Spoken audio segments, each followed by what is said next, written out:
Midhapangaken nami kula Johannes Bambang Nugroho. Kula asli Solo. Griya kula wonten ing Perumahan Ngasem Baru RT 1 RW 11 Ngasem Colomadu Karanganyar. Kula ngajar wonten ing SMA Negeri 1 Kemusu Boyolali. Kula sakmenika badhe nerangaken babagan APBN. Sumangga midhangetaken. Halo Sobat AP, di antara kamu pasti sudah kerap mendengar istilah APBN kan? Kamu tahu nggak apa maksud APBN tersebut? Kira-kira apa saja fungsi APBN itu?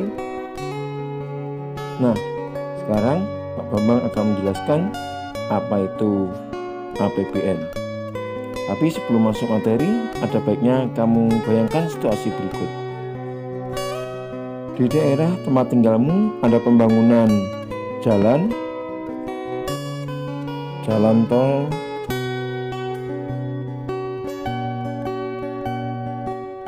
jembatan yang menghubungkan daerah satu dengan daerah yang lain, sekolah-sekolah yang dibangun untuk pendidikan, bantuan pemerintah untuk jaminan hidup layak, dan penanganan pandemi COVID, vaksinasi yang saat ini diadakan, serta bantuan sosial pada masyarakat. Nah, dari situasi tersebut, pernahkah kalian berpikir sumber dana dari manakah untuk menunjang kegiatan tersebut? Mari kita bahas bersama-sama.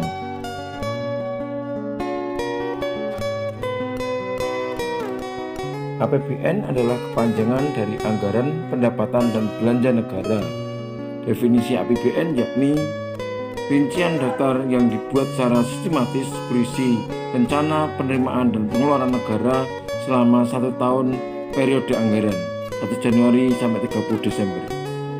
Belum disahkan, APBN bernama Rencana Anggaran Pendapatan dan Belanja Negara atau RAPBN.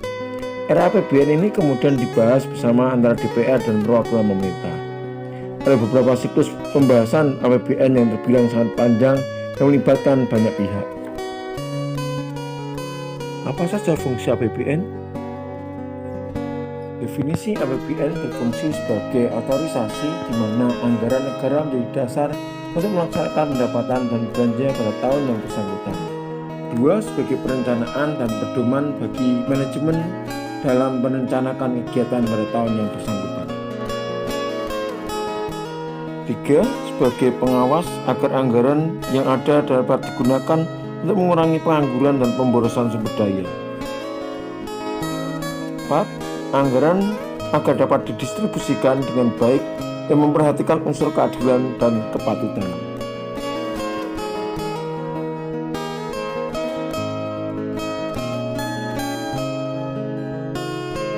Yang kelima, upaya untuk memelihara dan mengupayakan keseimbangan fundamental perekonomian. Itulah fungsi-fungsi APBN. Apa saja struktur APBN itu? Secara garis besar, struktur APBN adalah 1. Pendapatan negara dan hibah.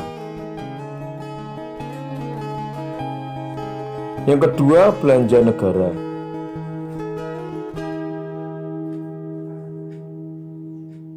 Yang ketiga, keseimbangan primer. Yang keempat, surplus atau defisit anggaran.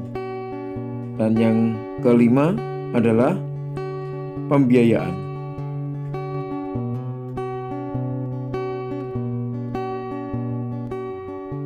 Pendapatan negara.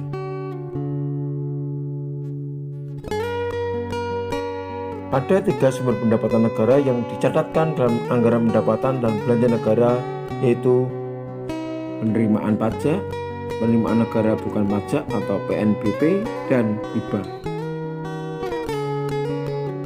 Penerimaan pajak menjadi salah satu sumber pendapatan negara dalam mendukung ketersediaan dana di kas negara.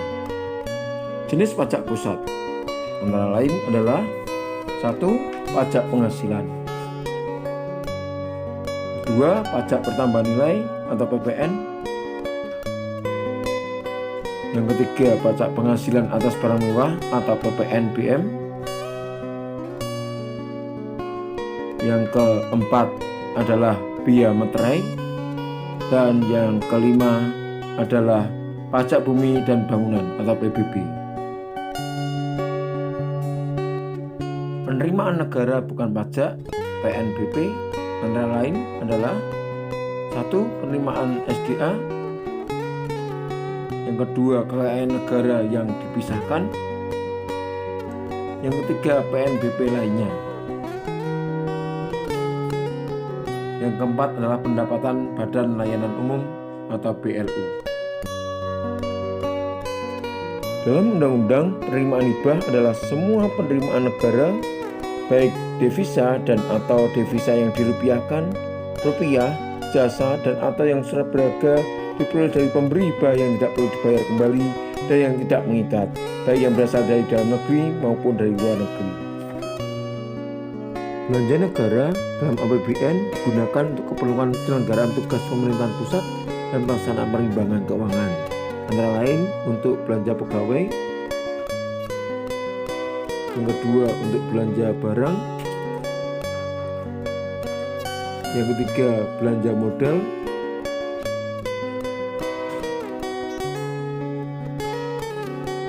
Yang keempat adalah belanja bunga utang.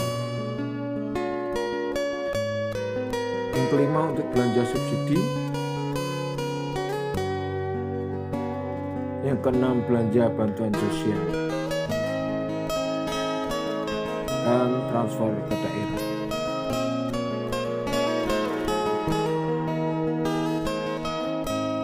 Keseimbangan primer adalah selisih dari total pendapatan negara dikurangi belanja negara di luar pembayaran bunga utang. Keseimbangan primer dinilai negatif jika total pendapatan negara lebih kecil daripada belanja negara di luar pembayaran bunga utang.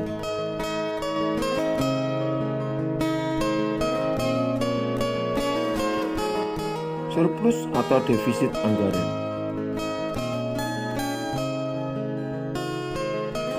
Anggaran surplus adalah anggaran dengan penerimaan negara lebih besar daripada pengeluaran.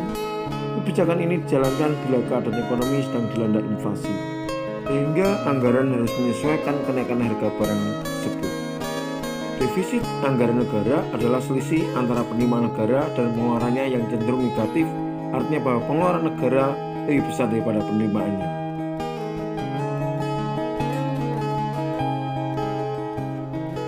Pembiayaan dalam APBN.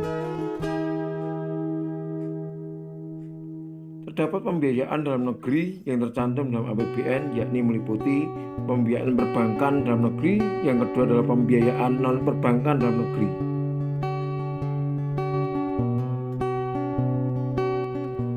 Selanjutnya, pembiayaan luar negeri mencakup penarikan pinjaman luar negeri, yang kedua penerusan pinjaman, dan yang ketiga pembayaran cicilan pokok utang luar negeri.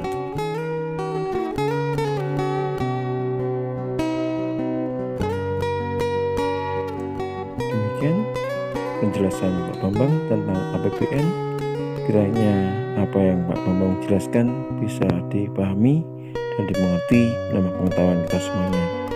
Salam sehat, salam sejahtera buat semuanya.